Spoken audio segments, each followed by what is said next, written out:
Boa noite, senhora presidente. Boa noite, caros colegas vereadores. Não sei se a transmissão está ao vivo, mas a população que nos assiste, secretária Bia, né, nosso subsecretário, feliz por todos estarem recuperados, né? Nos preocupou muito, secretária, a sua condição de saúde. Eu lembro que na primeira reunião lá do gabinete de crise a gente falou isso, né? Sobre o perigo de alguém do primeiro escalão do governo, do prefeito estar contaminado, porque vocês são nossa linha de frente nessa batalha. Então, graças a Deus, a senhora está recuperada, o subsecretário também. Agora, presidente, eu estava no trânsito, não estava conseguindo conectar a reunião, né? Por isso, eu vou fazer uma pergunta à secretária, e me perdoem se já tiver sido feita essa pergunta. Mas, secretária, a primeira pergunta que eu tenho a fazer à senhora é o seguinte: nós temos tido muitas denúncias do pessoal da saúde, aqueles parlamentares que são ativos nas redes sociais têm sido abordados nas nossas publicações, né? Têm sido abordados nas nossas publicações. Os profissionais da saúde têm questionado, falando de falta de EPI, que estão com medo de morrer, de carga horária estafante. Então, a senhora me desculpa se já tiver sido feita essa pergunta, mas eu gostaria de saber o que está sendo feito para suprir isso, se isso é real, né? E sendo real, o que está sendo feito para suprir, se tem EPI suficiente. Eu peguei o finalzinho da fala, né, do nosso amigo Alexandre. Também um abraço aí, Alexandre, que nos atende, sempre nos dá bastante atenção.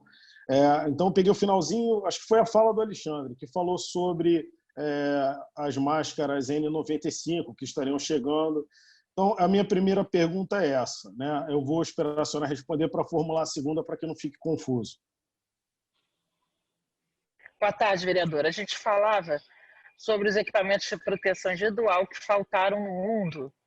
Uma conta aproximada, a gente gasta em 15 dias um estoque de um ano da secretaria. Principalmente as máscaras, que tinham utilização, não as cirúrgicas, que essas a gente tinha amplo uso por causa das cirurgias, mas essas N95 que trazem uma proteção maior, já de cara tinha uma indicação muito específica. As pessoas que iam manipular via aérea, então isso ficava restrito a um profissional que ia fazer uma intubação, um profissional que ia fazer uma aspiração. Desde o início, a população, inclusive os agentes de saúde, sabiam que essa era o equipamento que ia conferir a maior proteção, por exemplo. Então, eles correram para utilizar esse tipo de máscara, o que traria um problema gigantesco, porque essa máscara se esgotou. No começo do nosso planejamento, o Hospital de Jatari tinha uma caixa com 50 dessas máscaras, para você ter ideia. Então, precisamos restringir o uso, isso gerou muita insatisfação junto aos profissionais que queriam, no início do plantão, receber, por exemplo, esse tipo de máscara, e o EPI faltou no mundo, inclusive na China, que é o maior produtor. E hoje o Ivo falou um pouco antes do senhor entrar, a questão das nossas aquisições, então tivemos a tranquilidade de comprar essas máscaras, parte delas chegou quarta-feira passada, e já temos entrega para amanhã, para essa semana. Essa máscara especificamente, o Ivo comentava que as primeiras 500 mil que ele comprou, ele pagou R$ 23 nessa máscara. A segunda compra nós conseguimos fazer a R$ 12,50, e a terceira compra, que foi na China, o valor de custo dessa máscara R$ 10. Então, o que houve foi uma necessidade grande, porque não havia, não é que não houvesse EPI, não havia o EPI de maior proteção para que todos pudessem usar. Então, nós iniciamos esse atendimento com máscaras cirúrgicas apenas para quem se direcionava ao paciente.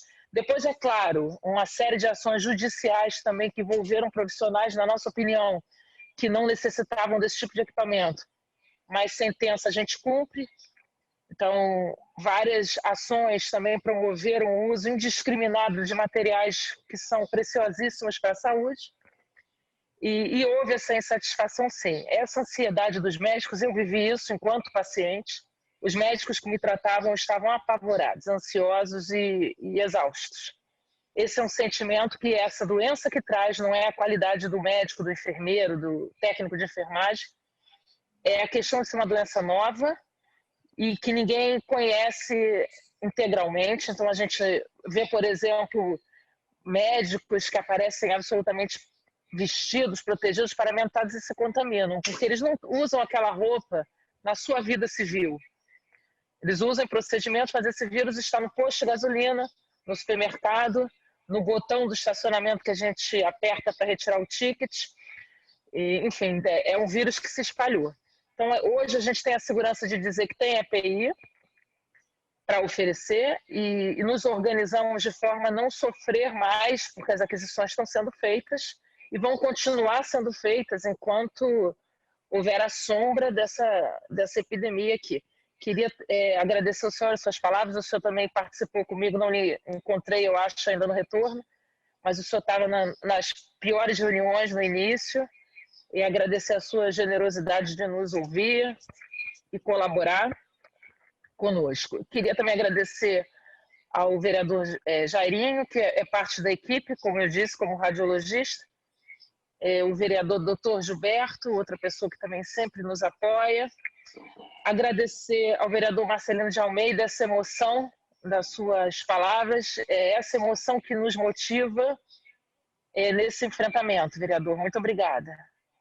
Tem mais uma pergunta, né? Sim, tem mais uma pergunta. A senhora respondeu em relação aos EPIs, não há mais falta, isso nos alegra e a gente quer passar isso para a sociedade, para os profissionais de saúde que têm nos pedido para que a gente vá nas unidades, fiscalizar, enfim. E eu vou transmitir isso, fico muito feliz. Dentro dessa mesma pergunta, eu tenho uma preocupação. A Holanda recebeu testes de coronavírus que foi confirmado que estavam contaminados com coronavírus. Os americanos efetuaram umas apreensões, né, o FBI fez essas apreensões essa semana ainda, com máscaras também contaminadas.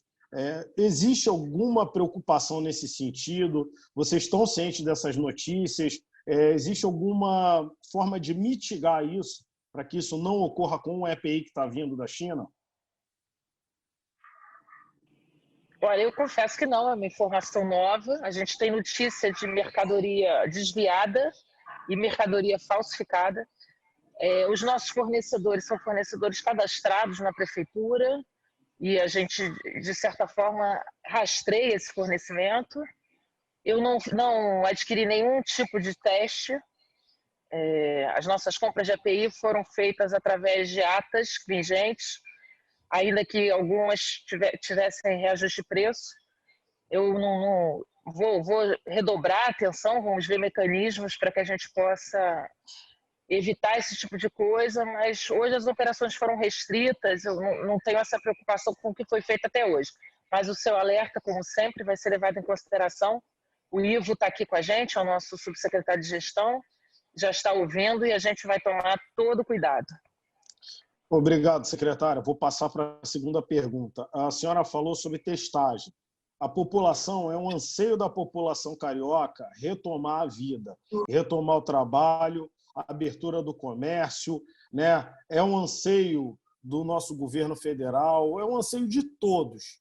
Porém, na Alemanha, que hoje já reabre o comércio, a testagem chegou a 500, 600 mil pessoas por semana. A Alemanha tem um tamanho, uma dimensão menor do que alguns estados brasileiros. Então, a nossa preocupação, primeiro, a gente quer a reabertura imediata do comércio, mas reabertura com morte também não é o que a sociedade pede, não é o que o parlamento quer, né? Volto a dizer, os países que estão reabrindo seu comércio, assim como a Coreia do Sul, que adotou o lockdown inicialmente, eles fizeram a testagem em massa e, no caso da Alemanha, conseguiram rastrear o paciente zero, que era uma executiva de uma multinacional que tinha chegado de Wuhan e, no mesmo dia, contaminou 12 parceiros, 12 colegas de trabalho. Então, a nossa preocupação para poder falar para a sociedade em reabertura do comércio, o que a Secretaria Municipal de Saúde, na figura da senhora e representando o nosso prefeito, pretende fazer em relação a isso? Porque a sociedade pede essa ação imediata de reabertura. O que nós teremos de teste? Se vai haver testagem em massa, se não vai haver testagem, e não havendo testagem, qual seria o ponto de equilíbrio científico para reabrir o comércio sem identificar os infectados e isolar os infectados juntamente com o grupo de risco? A política de saúde, vereador, na minha opinião, né, ela tem um comando federal que é importantíssimo. Até então, não houve uma orientação e nem insumos e nem recursos para testagem em massa de uma população do tamanho do Rio de Janeiro. Os testes que são disponíveis e homologados pela Anvisa, eles dão margem a resultados falso-negativos, o que seria um investimento em que parte dele seria perdido. E nós temos uma certeza absoluta, duas. A primeira, que o senhor falou, que é importantíssimo pensar na saúde econômica da cidade e dar uma resposta a essa necessidade de reabertura, principalmente do comércio, que é quem mais fechou, quem mais sofreu, e temos consequências graves desse fechamento. Mas o nosso termômetro atual e o que nós podemos confiar é a questão do impacto sobre a rede municipal de saúde. No começo dessa reunião, nós falamos sobre isso. Nós estamos à beira de um colapso da rede municipal, caso não abram os leitos de hospitais de campanha, porque a cidade do Rio de Janeiro tem um número praticamente idêntico de leitos federais e leitos municipais se a gente tirar maternidade e psiquiatria. Mas os leitos federais estão inoperantes, em sua absoluta maioria, né? Então, há o planejamento dos hospitais de campanha, mas eles precisam funcionar. Se esses hospitais não forem abertos imediatamente, a rede municipal não vai suportar. Da mesma forma, se eles forem abertos de forma vagarosa e a população voltar a circular, nós não vamos conseguir suportar os eventos de saúde. Então, hoje a gente está balizando para a reabertura de qualquer setor da economia a abertura de leitos, para que a gente tenha um cenário mais favorável do que hoje, que mais de 300 pessoas aguardam uma vaga de UTI nesse momento. Quando a gente tiver os nossos... Desculpa, secretária, quantas pessoas? Desculpa. Eram 264, o Alexandre atualizou 300 e alguma coisa, né, Alexandre? Aguardando leito de CTI? Isso, aguardando em alguma situação temporária, seja uma UPA, seja um pronto atendimento. Então, vereador, 337 pessoas nesse momento em um leito, provavelmente a maioria delas em ventilação mecânica, aguardando um leito de CTI. É isso que está nos balizando. Eu tenho certeza que a gente abrindo os leitos, podemos voltar a conversar de forma entusiasmada nessa reabertura da cidade, que o senhor está coberto de razão. A cidade está sofrendo por essas restrições. Secretária, só para finalizar aqui, eu me comprometo a enviar um estudo para a senhora, tá? Da doutora... Nossa, o nome dela me fugiu. Ela é uma pesquisadora de São Paulo, que está à frente de uma pesquisa que afirma que não é necessário o respirador, porque o vírus age impedindo a passagem do oxigênio nas células. Eu vou mandar isso para a senhora. Então, a recomendação dele seria anticoagulante. Dos 27 pacientes tratados, 27 foram recuperados. Né? Além disso, eles já tinham realizado autópsia em mais de 50 cadáveres, o que ajudou a chegar a essa conclusão. Eu vou mandar para a senhora só a título de conhecimento, eu acho válido, né? E pego aqui o compromisso público, secretária, de interlocutar com o nosso líder da bancada fluminense, dos 46 deputados federais, deputado federal oriundo da Polícia Militar, Sargento Gurgel, bem como o deputado Daniel Silveira, que é próximo ao presidente, para que chegue o mais rápido possível ao ministro Nelson Teich a necessidade dos testes em massa. Ele prometeu 46 milhões de testes para o Brasil.